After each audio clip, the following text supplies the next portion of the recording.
Welcome, everybody. This is the StockBabies podcast. The podcast for the average Joe out there who just doesn't want to check the size because he's too goddamn made to do so. I'm the Gutter Cat. And I'm the Lo-Fi Beatnik. And we're here to give you the gaming news out there that, you just don't want to know about. Or maybe you do want to know about it, but you don't really want to get all into the nitty-gritty about the details or whatnot.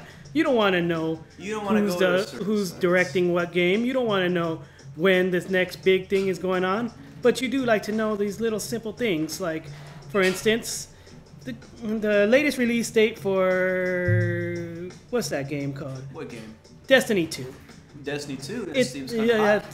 That's a very hot game. But it came out a long ass time ago. Yes, but guess what? Its first expansion just released as of 12/05/2017. Just in case you guys need to know the exact date. You have to know the exact date unless you can't shoot yourself. This update is for the Curse of Osiris, which is like another raid or so. Again, I'm not that accurate at what's going on in Destiny, but I do know that you guys are craving for some more content. So there you go. Okay. Also today, that's happening. The Overwatch preseason starts. All you guys out there who want to follow the whole Overwatch esports thing going on here, if you guys don't know, Overwatch is starting to try to be the NFL of actual freaking video games. So hey, more power to them. Let's see how that shit goes. Well, you gotta think about it this way. For one, Go on. No, for one, Overwatch is a big hot game right now. So that's definitely. Yeah, that's a hot game. I mean, I have like two sets of friends right now. One who wants to actually start a whole little squad and we all go with each other and just shoot out. While the other one is just for competitive, for us as a team, of course, a smaller team, but we're competing against each other. And of course, I tell both sides to jog off. I don't care if you're a semi-Miami, but that's just my taste. Exactly, but hey, to each their own. Again, if you want to follow this, go ahead and learn to be all that. Go ahead, start the pre-season starts on MLG.com or Blizzard's own website, which I forget, something around Blizzard.com or something like that. You guys will figure this out. Yeah, we're not the only news site out there, by the way. Anyway, other than that, another thing we got is Streets of Rage is actually out for mobile today, which is, mobile means for everything. iPhone, iOS. It's part of the Sega Forever content pack, which Sega's releasing to make sure you guys get all your guys' Sega Genesis goodness out there. Now, for y'all who don't know what Streets of Rage is, there's something wrong with you. It is the bombest and most beautifully crafted beat 'em up back in the Sega Genesis. It's a game where you're a cop and you literally just beat the living shit out of everyone you see in sight until you see a boss. And then guess what? You get to beat the shit out of that guy too.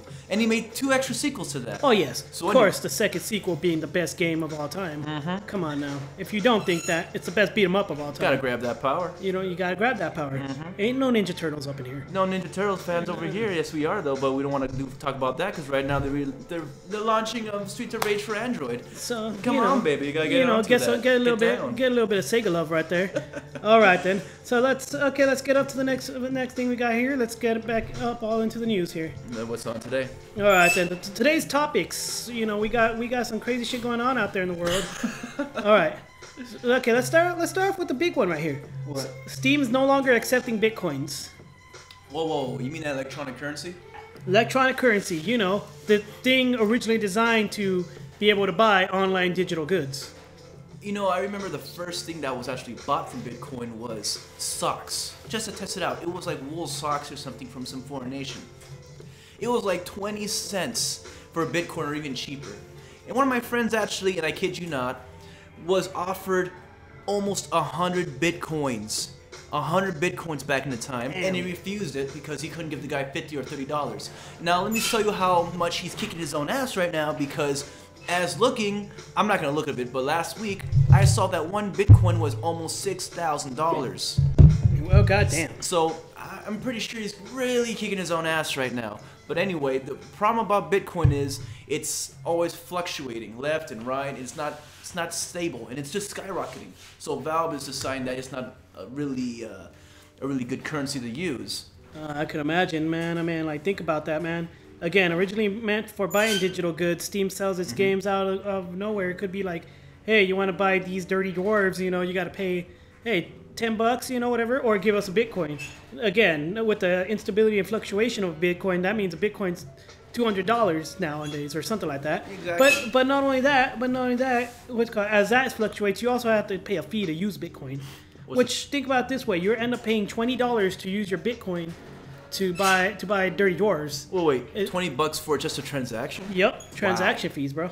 Wow. So think about it this way: you're paying $20 essentially for a transaction. So you're essentially paying like for the equivalent of like maybe $220 for Dirty Dwarves. Now, the one thing that's weird about this too, because when they're actually setting the price for Bitcoin for buying it, it might be, let's say, that 1% 1 week, but the next week that percentage amount might be extremely high. So let's say it's $20 worth of Bitcoin you wanted to use. Next week that $20 might be $40. So it's not exactly a good thing. Oh yeah, I mean, like it's like a stock market coin. In other words, so I mean, like you gotta think like, hey, fucking big Lord Gaben over there is gonna go take his check, that he gets every month from Steam, go take it to the bank, and they're like, hey, freaking, you're gonna transfer these Bitcoins into money. Well, that Bitcoin's worth like $0.5 now. Hey, guess what? Okay, all your customers who bought Dirty Dwarves and every other Steam game out there, it just ripped you off more or less. Exactly. Of course, that's a minuscule way of explaining it because it's not just $10, $20, bajillion. It's there's an exact number. I'm not going to get into it. It fluctuates too much. It fluctuates too much. No, literally, it just bounces so quickly. It's like the stock market. Last year it was $2,000. That's Well, no, it was like less than 1,000 last year. Maybe close to 1,000. Now it's damn, man. Yeah, it's 6,000. So it's not stable enough to use as a currency. Yeah, exactly, right? Now, look, fucking imagine if the world had like, if you could find money on the floor, that'd be, that's essentially what's going on there, Yeah, like this dollar's not worth 10. Yeah, right? I mean, damn, you never know. It's like, I wish like you could just beat up people for money. And that, I know that's an actual thing. That's called robbing somebody. Yeah. But imagine if the world was like Pokemon. Like you just, you run into a random person on the street. Yeah, it's called crabs. Yeah, and then crabs. You just start, you start fighting. You beat him up. Hey, the guy just says something stupid like, "Hey, I guess my dog wasn't strong enough. Here's some money." That's essentially what goes on there. That's true, though. Yeah.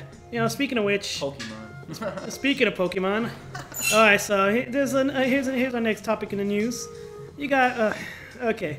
So in Japan, we got this movie called Detective Pikachu coming out, which is a Pikachu in the real world that talks. All right. Creepy. So you can imagine some big name Japanese actor out there probably got the role, and whatnot. But we finally got confirmation of who's actually getting the role over here in the Americas, because that's coming out. Come on, that's money. Pikachu. Detective Pikachu. Yeah, and the answer is Danny DeVito. Oh wait. Oh, imagine that. All right. Oh my God. I'm Pikachu. I bang lots of whores. Oh man, let's go get this horse. No, actually, the answer is Mr. fucking Deadpool himself, Ryan Reynolds. Oh, wait, what? Ryan Reynolds. Wait. So, let me just get this clear to my skull. Ryan Reynolds, Mr. Fantastically Green. Yes. Is gonna play Pikachu. Mr. Chimichangas himself, yes. Think about that shit. It makes sense because he's screwed in the head. Right? Yeah, I mean, picture that, I don't actually do.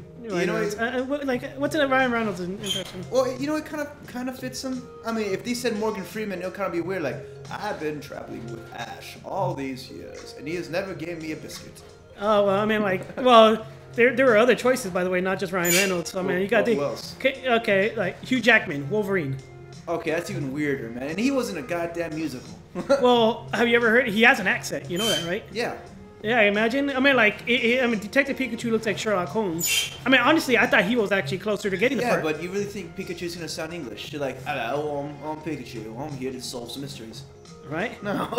All right, and then, we also got Mark Wahlberg. Oh, okay, that makes a lot of sense. Like, I'm a Pikachu. What's going on? Hey, I gotta find my queen. What's that? What's that? Hey, I'm Pikachu. Gosh, I have to solve a mystery. Right?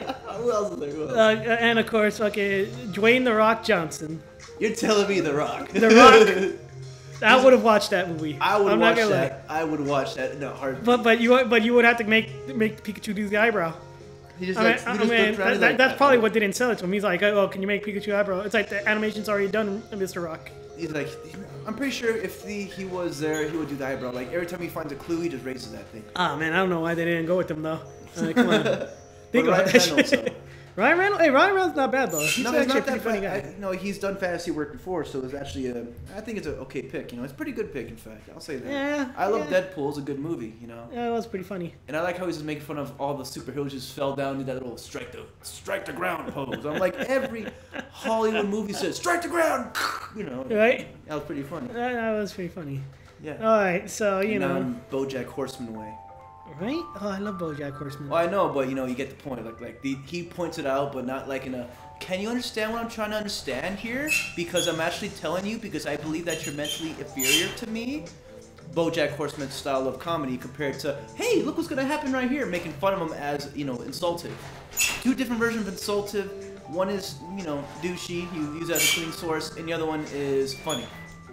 But I do love BoJack Horseman myself. Dan is the funniest thing ever. Damn. No, that's good. That's gonna be funny.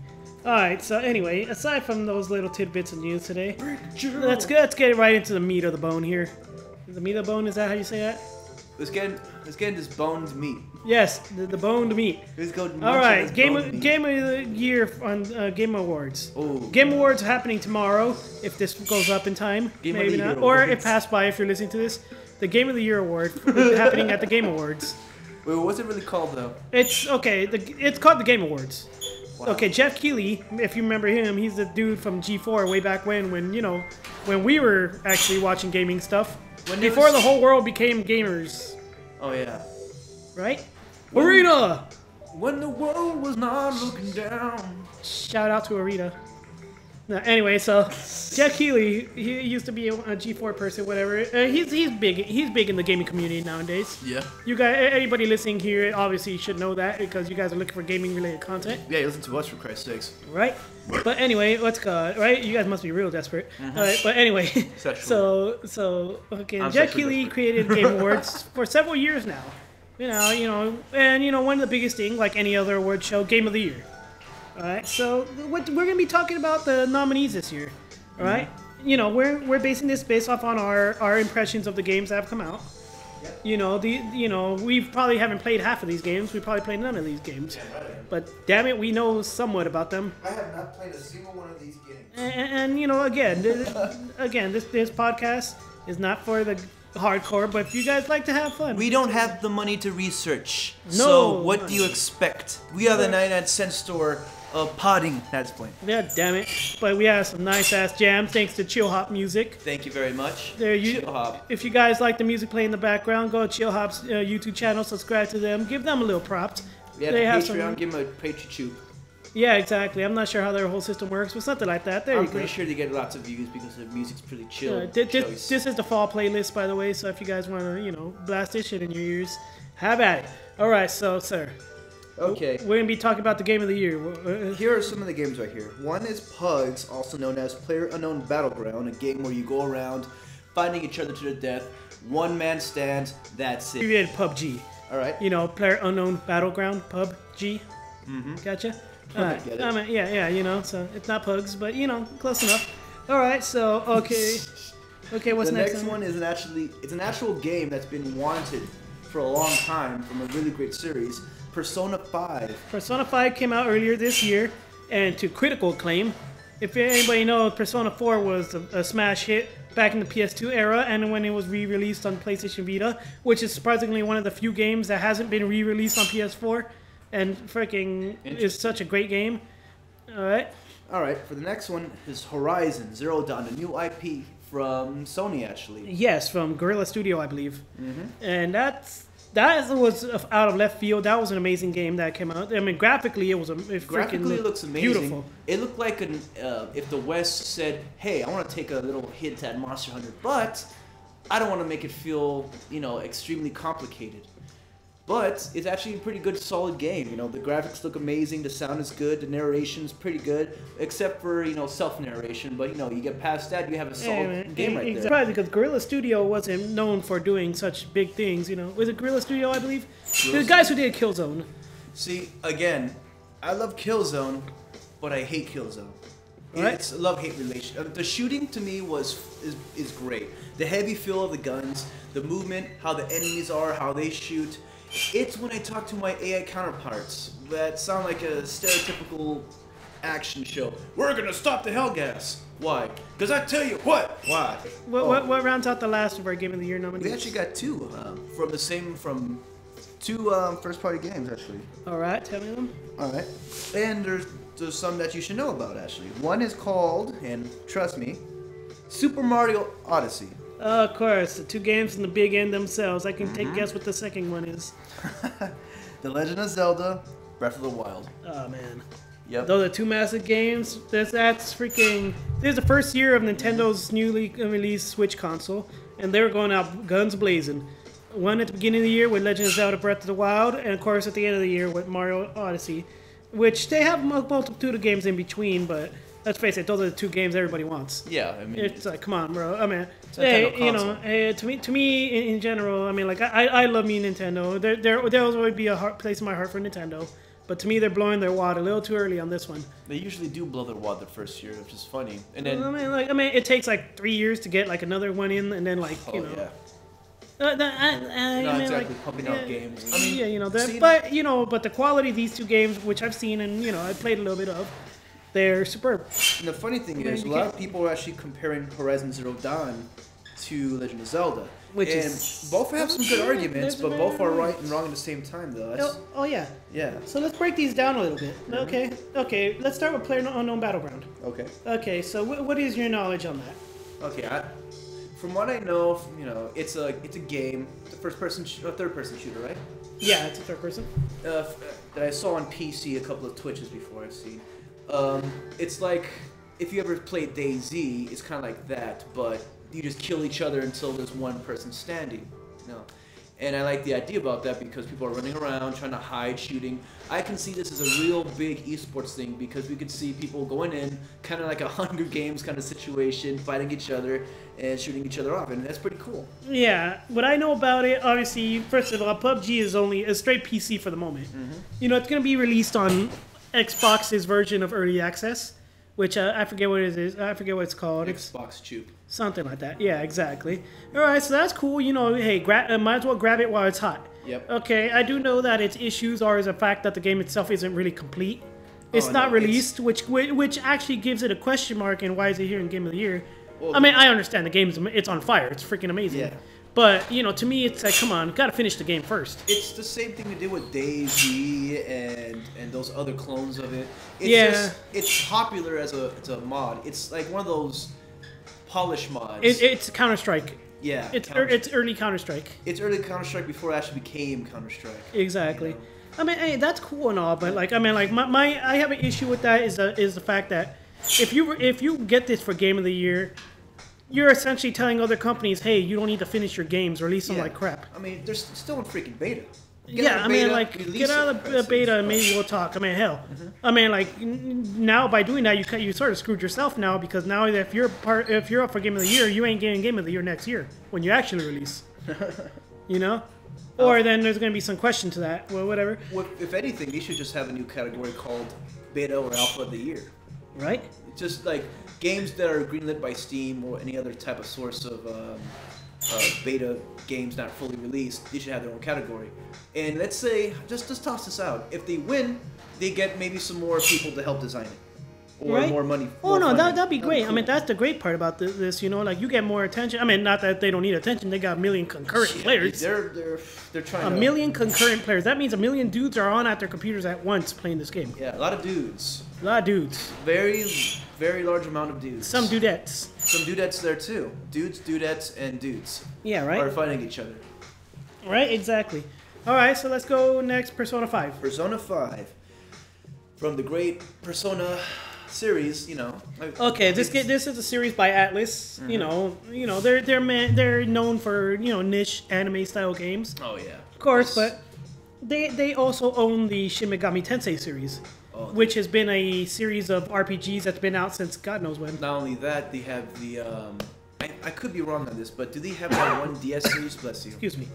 The one I have a big rager for. Yeah, actually, there's called? Yeez, the Yeez series. Oh, not Yeez, That's not actually from Falcom, which is another group, another company. Oh God, what's it called? There's a. It's killing me, dude. Oh man, I can't. It's part 4. I always have it on my DS. Darn. It's RPG. Oh yeah. Okay. Etherean Odyssey. Etherean Odyssey. I believe that's Atlas. I might be wrong about that. You know, if I'm wrong, I'm sorry, comment. comment Comment on the website. Correct us if you guys need to. All right. So anyway, So Persona 5 is actually a sequel in the spin-off series Persona to the Megami Tensei series, but Persona itself became a massive hit. You know, its first 2 games kind of flew under the radar in PS1 era. Yeah. But then, Persona 3, PS1, and one of them was for PS2. It's kind of like it's a remake version, whatever, which was pretty good. You know, got people's attention a little bit. Then when Persona 4 came out on PS2, that freaking blew up like crazy because that was a very character-driven series, and it's still one of the best to this day. Re-released on PlayStation Vita later as a Golden Edition, with many fighting game spin-offs and actual freaking dance game spin-off. There was an actual fighting game. It was a pretty good one. There was a dancing game spin-off. We mean a Persona 4, really? like a rhythm game. Really? It's a great game too. Persona 4 had amazing music. So we gotta show our spirits, and you gotta go fight. Yeah, essentially, except with Japanese girls singing it. See, that's when I would just draw the line. Fuck. If you ever played Persona, though, you'd be like, hey, this music's the bomb. I know, but it's great music. As long as someone sings with it. Yeah, you'd be surprised. You'd be surprised. You'd be like, I like this song. I don't know why. This is corny. This is Japanese pop. I like this song. Yeah, I like playing a rhythm game with this song for some stupid reason. Well, I know you do, but you know. But okay. So anyway, besides Persona 4, Persona 5 came out earlier this year. Yeah. Persona 5 took the series in a darker tone. It's not that the series has always been kind of dark, but this one, exactly, right? Shoot yourself in the head. Yeah. But take off the spirit, shoot your brains. Yeah, right. Okay, well, Persona 5 is a little bit more darker. It's about like stealing hearts and shit. Again, the premise sounds like anime kind of trope. The gameplay is amazing. Think Pokemon mixed with fighting RPG style. Fighting it. Okay, and plus it's very stylistic. It's like something you've never seen before. See, that's why I love when they actually use different engines to give different colors. Oh my god, the thing looks like like beautiful. You've seen what Persona 5 is. Yeah, I've seen what it looks like. It's beautiful. Yeah, very beautiful. Beautiful fucking game. And again, gameplay similar to that of Pokemon. You switch your powers to match your character more or less. It's like you switch your persona, which switches your essentially your Pokemon. All right. So aside from that, okay, next we have Horizon Zero Dawn. We have Horizon Zero Dawn. Yes. All right. This is the big one right here because this is Sony's freaking guns blazing right here. And new IP as well. New IP, and that's a surprisingly good. It's review. It got rave reviews all around. Surprisingly for a new IP out of nowhere. I mean, it's given that it's Sony's first party studio, one of the first party studios of Sony, and what was it again? I believe it's Guerrilla. Was it Guerrilla? Guerrilla Games. Well, all I know is look that up. Yeah, I'm gonna look that up right now. Yeah, look it up. We're not a professional podcast. Professional podcast could professionally kiss my fresh one. Right. All right. Hey. But yeah, Horizon Zero Dawn. Like Guerrilla, yep, you're right. Horizon Zero. It was a Guerrilla. Okay, yeah. Guerrilla Games, known for mostly the Killzone games, which were beautiful games in their own right. They're beautiful games. Beautiful games. Great looking games. Even the PS2 era. I mean, I know that trailer was a bunch of balls, but you know. What trailer? You know, for Killzone 2 back then. Well, here's the thing. When I saw the trailer, I thought, okay, you know, it's not that realistic, whatever. And then when I actually saw the actual gameplay, I'm like, okay, wow. That's wow for PS2 era. No, I mean, you know, PS3. PS3 era. For, you know, Killzone 2. That game looked like you just got jumped in, and some guy was gonna say, they're coming! And you're like, holy shit. You're actually freaking out because it feels like a Saving Private Ryan feel. The color, the hues, how people are shooting you down, the aiming. It was flawlessly done, you know.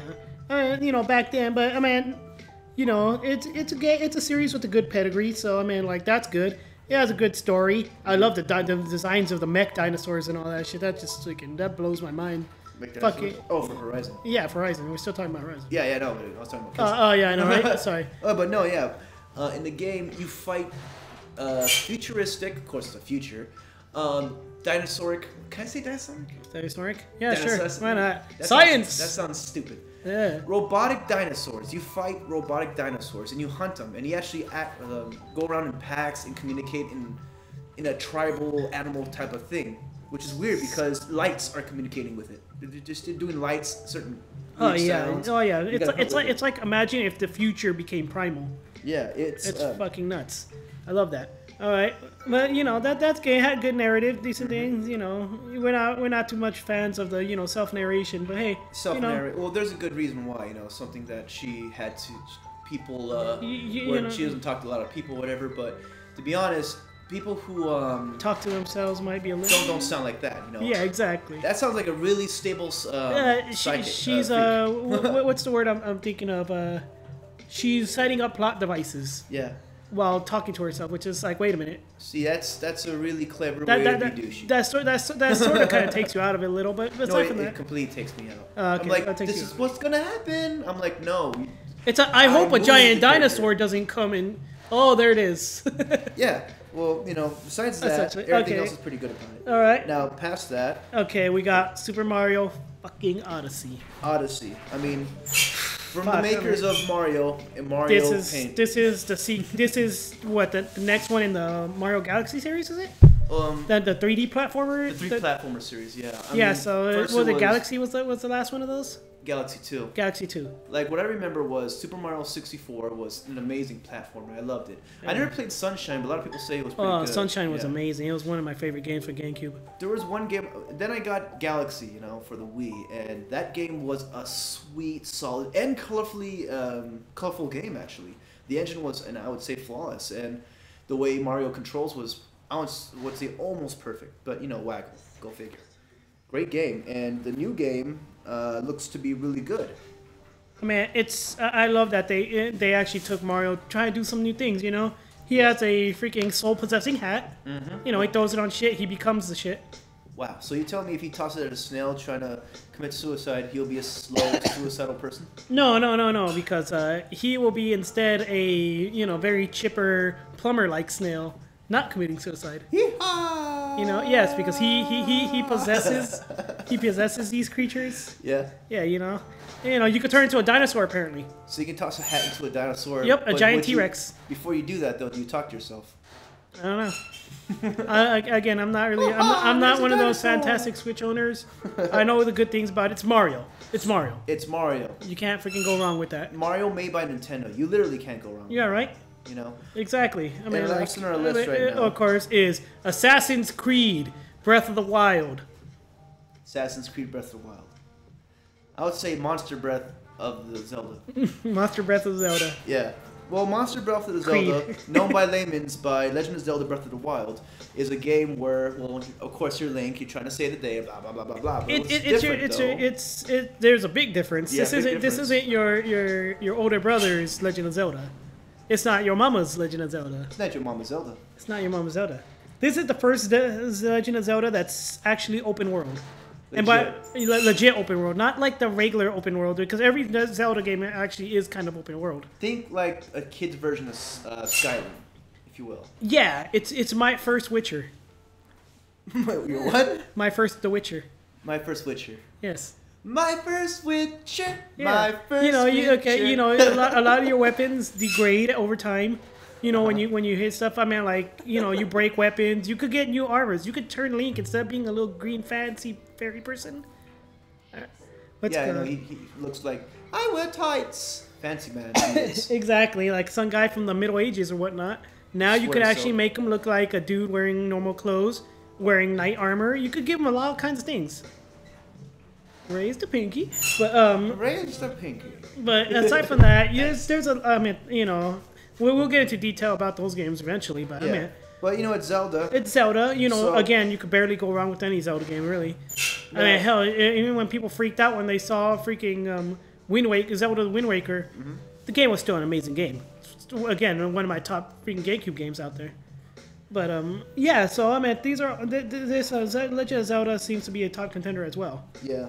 Right. I would say, and this is because, it's Nintendo, you gotta look at it from Nintendo glasses. Even though Nintendo games tend to be really polished themselves, I think it's gonna be Super Mario Odyssey. If not, Legend of Zelda Breath of the Wild. If those two don't win, it's gonna be Horizon Zero Dawn. Yeah, I'm gonna go opposite on that. I'm going Horizon, just because of the fact that there's a lot of production into it. There is. You got production. You got practically that script. So man, that's the thing. You know, you got games that are practically movies, but they play. Remember this though. In 2007, Mario Galaxy won. Do you know what 2007 had though? You had Call of Duty, BioShock, Halo 3. That's true. The orange box that one. That's true. Mario does kind of have an edge over a lot of things. Yes, yeah. I mean, hell, even people that I know that don't even play video games, they're just like, hey, you got that Super Mario, that thing is dope. It's like, I am the treasurer of Georgia, and I believe that Mario's great. Exactly. So, you might be right about that, but, I'm still gunning for Horizon Zero Dawn. Yeah, I would say so too, but I'm just judging by 2007. We all know it's Overwatch. All hell Overwatch. Sam, you could cut that shit off right now. You and your green spam. Okay, speaking of Switch, we're gonna start winding down here. Let's do a little rant here. This is part of the section of the show that we like to rant about certain things. So what's pissing you off today?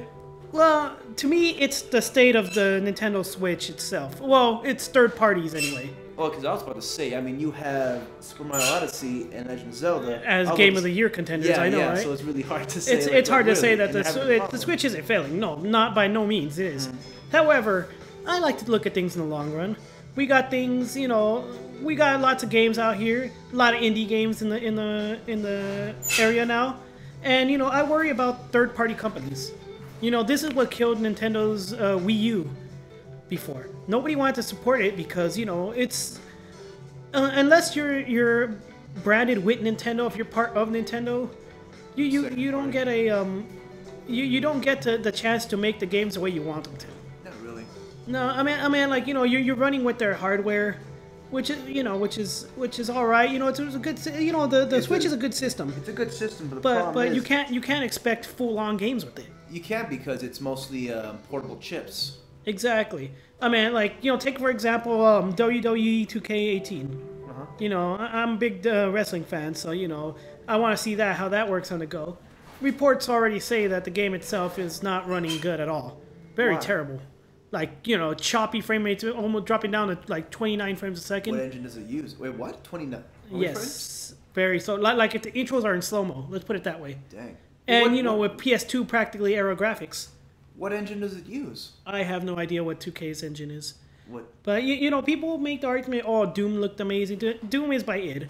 So is Wolfenstein. Those guys, they have geniuses backing up their whole section there. They're nothing but geniuses. But I mean, and not only that, you're not trying to.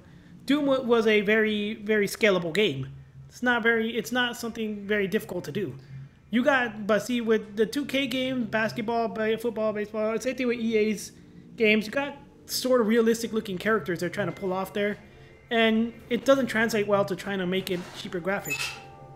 What I don't understand is though, yes, you said right there is because it is, they have actual rocket scientists. They have a couple rocket scientists and all that, and they made their own engine, so of course they would know how to actually optimize their engine to another system. What I'm trying to understand is 2K, everyone could say, well, they're geniuses, fantastic. 2K is made up of people in university designing games themselves. They make games over and over, yearly by yearly. How could they mess up from one system if they constantly make games over and over? They don't make their own engine, I give you that. But they make games every single year. It's not like they're just rookies. Well, okay, here's the thing though. All right, you gotta sit there and take that chance that, hey, you're gonna make from the ground up a Switch version of a game.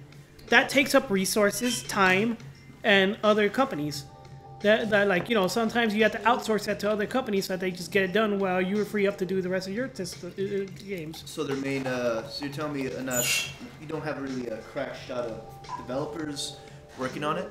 No, because you see something like id. Okay, so they got Wolfenstein and Doom. They actually got id. Okay. Not So now you got 2K. 2K is a big company. Mm-hmm. They have a lot of games they're working on. You got the next Darksiders game coming out, Darksiders 3, and obviously these games that they release every year, they start working on these things midway through the year. All right, they don't got time to be rebuilding one of their their games from the ground up just to appease the Nintendo crowd.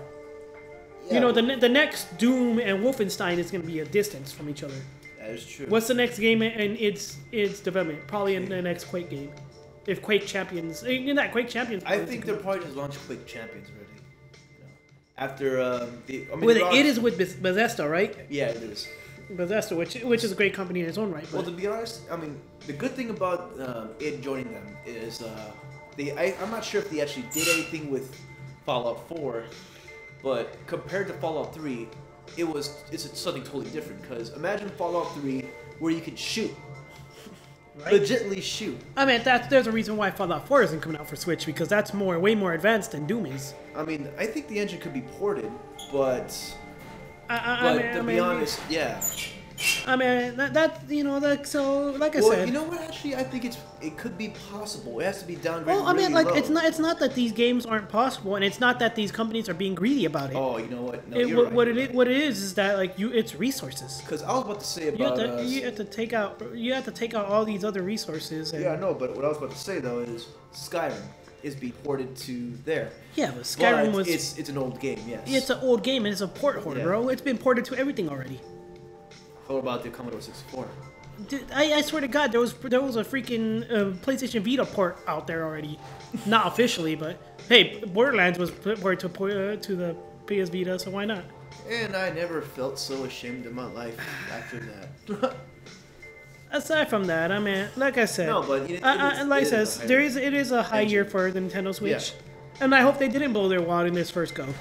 I mean, the big thing though is that next year you're getting Kirby and Yoshi, to be honest, which are good games, but they're no Mario and Zelda. The thing is though, I think they do blew already. I mean, we know Metroid's coming, but that's not exactly the system seller. That's not system seller. And not only that, no Yoshi, no Kirby's gonna see. Judging by past records of the Wii, the GameCube, the 64, and I'm just gonna say that not the Super Nintendo had great amounts of actual third party, but the 64 had bad third party.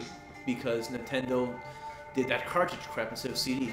They did the same stupid thing by making a small little disc for the GameCube, and for the Wii, motion controls and a custom version of a DVD player.